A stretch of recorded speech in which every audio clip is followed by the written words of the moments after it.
coronavirus. It's everywhere, both literally and figuratively. We're locked inside trying to flatten the curve while every newspaper, radio program, and TV news broadcast is saturated. Coronavirus pandemic, coronavirus crisis. Coronavirus pandemic. We've heard a lot about where in China the virus came from, a lot about how it spread, and a bit about how the virus originated. There's some evidence it went from a bat to a pangolin before infecting a human. While such transmission might seem unlikely, it turns out infectious diseases are finding more footholds around the world, and much of that is our fault. We've had wave after wave of invasive new infections, as well as a rise in the ones that already exist here now. It's probably no coincidence, especially as we as humans encroach upon natural habitats.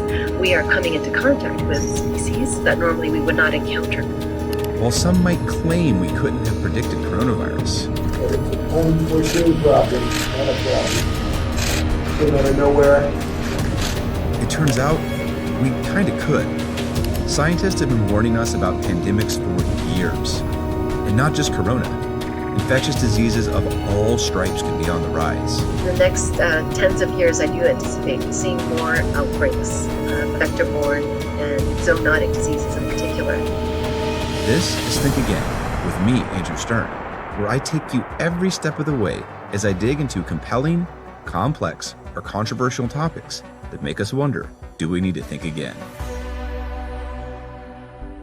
So normally I'd be talking to you from a studio in 30 Rock before jumping on a plane or a train to go interview someone somewhere else. But as you can see, like most of America, I'm sheltering in place in a 700 square foot Brooklyn apartment.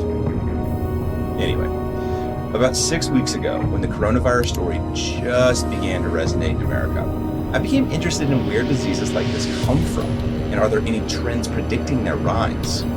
One of our interns showed me a study from the scientific journal Nature, which concluded Ebola outbreaks were noticeably worse in areas that had recently been deforested, which raised a larger question for me. Are humans to blame for making disease outbreak worse, especially when it comes to viruses like Ebola or COVID-19 that have the capability to become pandemics? So I reached out to Dr. Amy Vitor, an expert in vector-borne disease, who has studied deforestation's impact on disease transmission for decades. She FaceTimed me from a hospital in Gainesville, Florida, where she was working on the front lines of the coronavirus response. The thing that got me started in all this was really looking at how deforestation of the Amazon influenced malaria in particular. And there we found a very strong association between malaria breeding sites for the malaria vector, Anopheles, and the degree of deforestation that we're finding there. It's worth noting there's two types of infectious disease impacted by deforestation. Vector-borne disease, which is what Dr. Vitor is talking about here.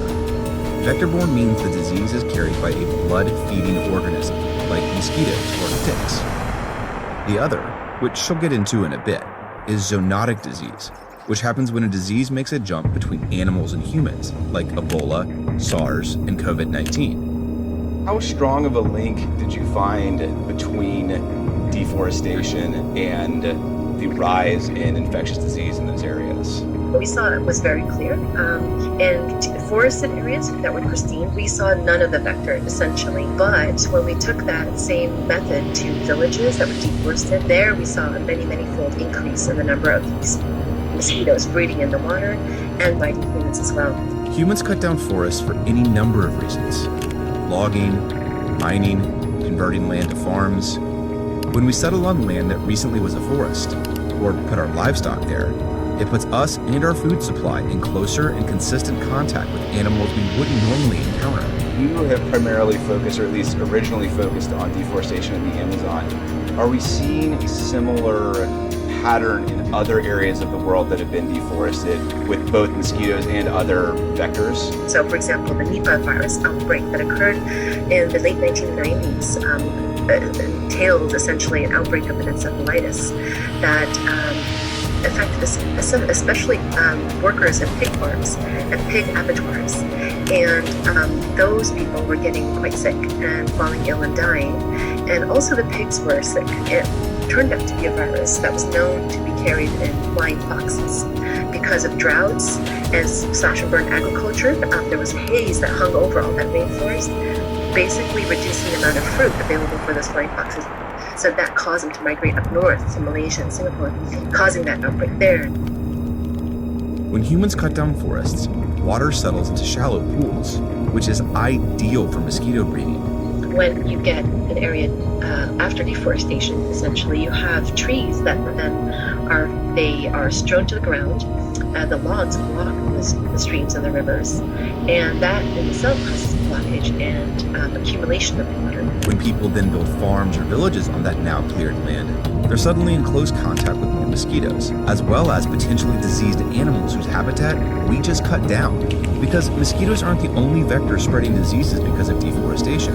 For example, the Northeast US has seen an explosion of Lyme disease. A big reason is the rapid expansion of the suburbs there. More people are in contact with deer and the disease-carrying ticks that feed on the deer. To put it in context, between 2004 and 2016, U.S. cases of disease caused by ticks, mosquitoes, and fleas tripled.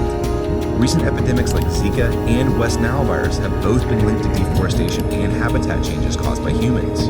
The same seems to be true for the zoonotic diseases that make the jump from animals to humans, like we think COVID-19 did. Like I said in the beginning of the video, Ebola outbreaks are strongly correlated with recent deforestation in Central and West Africa, which brings me back to the original question.